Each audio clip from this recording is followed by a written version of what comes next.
Let me tell you right here, you're gonna disagree with me, but like Blink-182 First Date, that's the best song they've ever written, man. It's the best song they've ever written.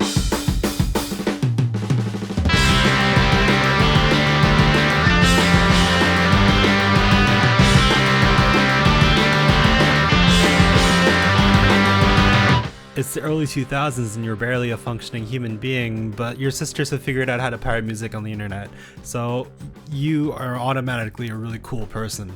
Bands like Green Day, Sum 41, Blink-182, The Offspring, I could just list so many. It was a long time ago and I was barely alive, but I'm gonna tell you all about it, alright? Here we go.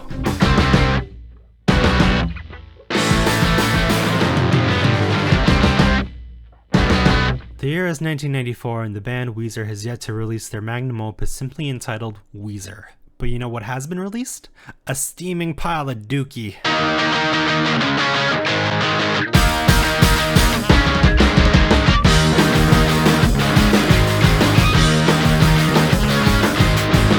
By selling out, Green Day became one of the biggest rock bands on earth. This ultimately resulted in them being featured in the Simpsons movie. You know, the movie that came out in 2007? Truly one can go no higher than that. But more than that, they inspired an entire generation of kids to go out and just rock. Green Day was out there singing songs about being young and depressed and everyone was into it, man. Like nowadays, being alive is depressing enough, but back then, man, they had stuff to be happy about. Anyway, following behind Green Day were bands like Blink-182 and The Offspring, further solidifying the sound of 90s pop punk. Look up any pop punk playlist on Spotify and you'll find these songs there. But that's not the only thing you'll find. The year is 2004 and it's been 10 years since Green Day has released Dookie. What do they do? What can they do? You know, there's so much more new music out there. There's so many new bands coming out. Pop punk's been on such a huge evolution that, you know, can they even keep up? Who am I kidding? American Idiot was the first Green Day song I had ever heard in my life, and it changed my life.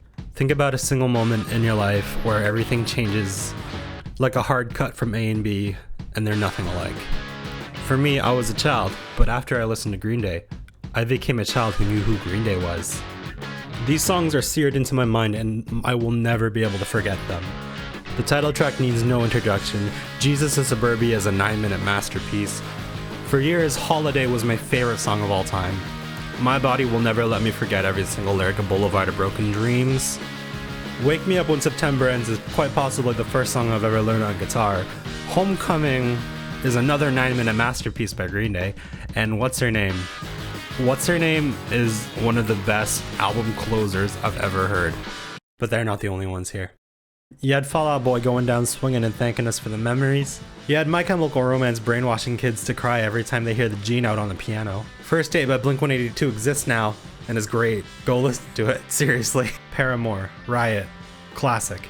Good old Ontario boys, Sum 41 tearing it up. Avril Lavigne making things complicated and saying see you later boy. There's so much good music from this era that I'm missing out and I just can't list them all here, but these songs have been with me since the very beginning and they'll continue to be with me for the rest of my life. But there's a time where we all have to grow up. You know, we can't be young forever.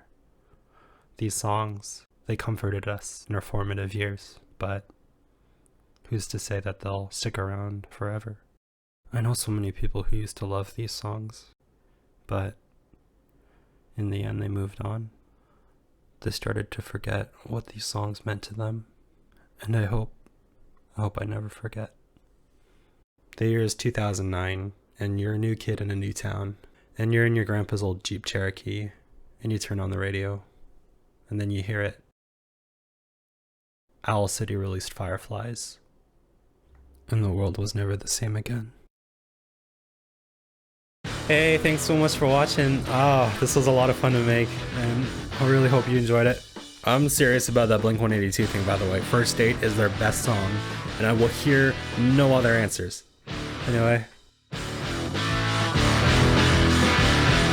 The doctor said my mom should have had an abortion.